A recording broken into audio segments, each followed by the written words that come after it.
Salut tout le monde et bienvenue sur Récif Allemande. Alors aujourd'hui c'est une vidéo de présentation pour vous montrer comment j'effectue le nettoyage de ma décante. Alors pour ce faire j'utilise un petit bac plastique pour remettre tout ce qui est accessoires, pompe de brassage, chaussettes, masse filtrante et l'écumeur, plus pratique pour nettoyer. Et je vais en profiter aussi pour changer ma masse filtrante parce qu'il faut savoir qu'une masse filtrante elle est efficace 6 ou 7 mois. Donc là j'en ai une nouvelle, je vais en profiter pour la placer dans la décante. J'utilise une pompe de remontée 400 litres heure suffisant, avec un tuyau d'à peu près 1,20 m pour pouvoir aller derrière aussi au niveau du bac de remontée. Et 2 bidons vides d'équivalent de 20 litres pour l'eau sale, ça me fait 40 litres. Donc voilà, je vais tout installer, on se retrouve juste après pour le fonctionnement.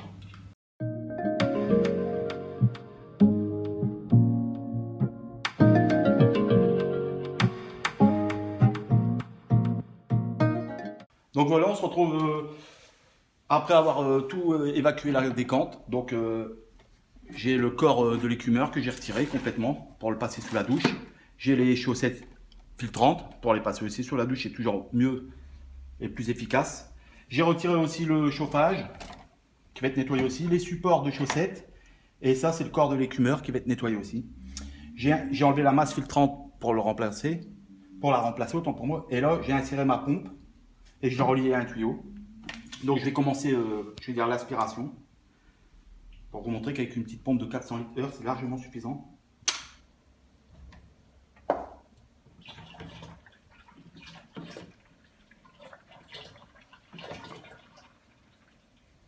Donc voilà, je vais laisser le bac s'évacuer, je vais vous mettre une petite partie en accéléré.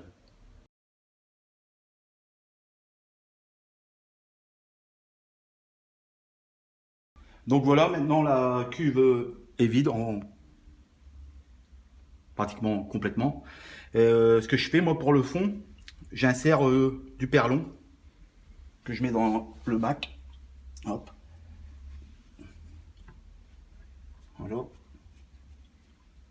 Je laisse le perlon s'imbiber. Et en fait, quand le perlon est imbibé, c'est le côté le plus laborieux en fait. Après, je suis preneur de toutes les solutions.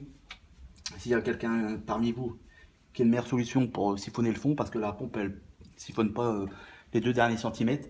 Donc j'ai vu que ça pour l'instant. À l'éponge aussi, c'est pas mal non plus, mais là au moins avec le perlon, ça prend toutes les sécrétions qui peuvent rester dans le fond, quoi.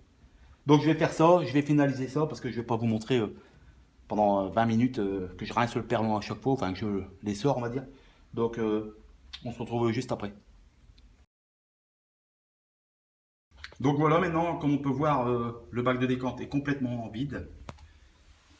Il ne reste plus une seule goutte d'eau. Et comme je vous disais avec le perlon c'est un peu laborieux mais ça apporte ses fruits comme vous pouvez voir. Donc maintenant je vais passer au nettoyage, pompe de remontée, les accessoires que je vous ai montré tout à l'heure, écumeur, thermomètre, n'importe quoi, chauffage. Et je vais tout réinsérer.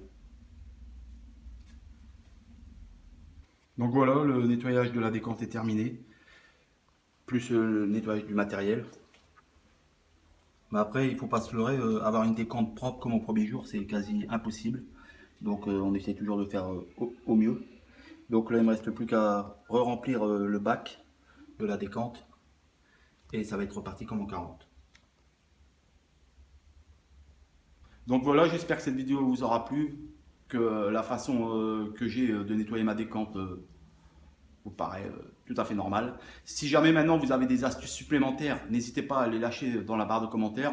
Voilà, ça peut toujours être utile. Il y a peut-être des détails que j'ai omis ou certaines choses que je pourrais faire mieux. Donc n'hésitez pas à lâcher dans la barre de commentaires. Sur ce, je vous souhaite une bonne fin de week-end. N'hésitez pas à liker, à partager, à vous abonner à Récif Allemande et je vous dis à très vite pour une prochaine vidéo. Allez, bye bye.